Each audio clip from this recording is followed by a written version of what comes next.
নবম শ্রেণীর প্রিয় শিক্ষার্থীরা কেমন আছো? সবাই আশা করি অনেক ভালো আছো। তো আজকে হচ্ছে তোমাদের বিজ্ঞান অনুশীলন বই থেকে 4 নম্বর পৃষ্ঠায় দুটি ছক দেওয়া আছে। এই দুটি ছক হচ্ছে আজকে আমরা পূরণ করব। তো এখানে দেখো, প্রথম কলমে যে প্রশ্নটা দেওয়া আছে, তো তোমরা কখনো কম্বল পিটিয়ে পরিষ্কার করতে দেখেছো? এবং তোষক বা কম্বলকে লাঠি দিয়ে পিটিয়ে এর দোলা বের করা হয়। তো এই ঘটনার সাথে জড়তার কোনো সম্পর্ক খুঁজে পাও? তো এখানে কিন্তু আমাদেরকে একটি প্রশ্ন করা হয়েছে। অর্থাৎ অনেক সময় আমরা দেখি কম্বল বা হচ্ছে তোষক বা আমরা যেটাকে ল্যাব বলি, এই ল্যাবগুলো হচ্ছে অনেক সময় দেখা যাচ্ছে লাঠি দ্বারা পিটিয়ে এটার যে দোলা আছে এগুলো কিন্তু বের করা হয়।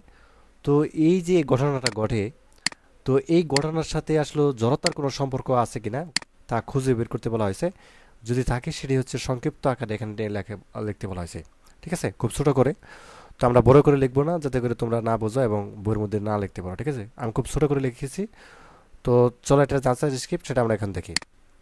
তো আমি জাস্ট এভাবে লিখেছি যে জড়তা হলো, মূলত জড়তা জিনিসটা কি সেটা আমরা একটু জেনে নেই।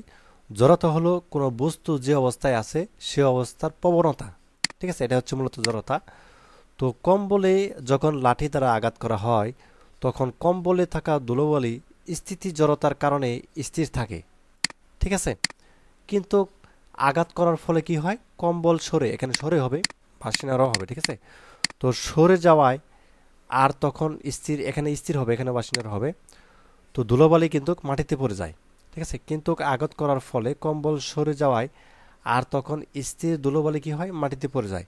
তো এই কথাটুকু তুমি জাস্ট হচ্ছে এখানটায় লিখে দিবে, তাহলেই হবে উত্তরটি। ঠিক আছে, তারপরের প্রশ্ন আমরা এখন দেখব যে ক্রিকেট খেলা দেখতে তোমার কেমন লাগে, তাই না? তো তোমার মধ্যে কারা কারা স্পিন বোলিং আর পেস বোলিংয়ের পার্থক্য জানো?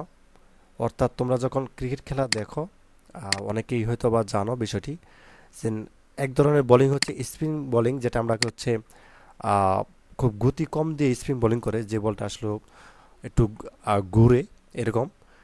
আর হচ্ছে পেস বোলিং, ঠিক আছে, যেটা দূর থেকে এসে খুব গতিতে কিন্তু পেস বোলিংটি করা হয়, যার গতি ঘন্টায় হচ্ছে মূলত 130, 135, 140, 150 পাওয়ার আওয়ারও কিন্তু হয়ে থাকে। ঠিক আছে, আর স্পিন বোলিংয়ের গতি সাধারণত 80, 90, ঠিক আছে, 95, 98 এরকম হয়ে থাকে। তো এই পার্থক্যটা কি জানো? এবং যারা জানো না, তাদের বন্ধুদের কাছ থেকে জেনে নিতে পারো। এবার একটু ভেবে উত্তর দাও। স্পিন বোলাররা মোটামুটি এক জায়গায় দাঁড়িয়ে থেকেই বল করেন, অর্থাৎ স্পিন বোলিং যারা করেন তারা কিন্তু মোটামুটি বেশি রান আপ নেয় না, খুব কাছ থেকে বোলিংটা করে।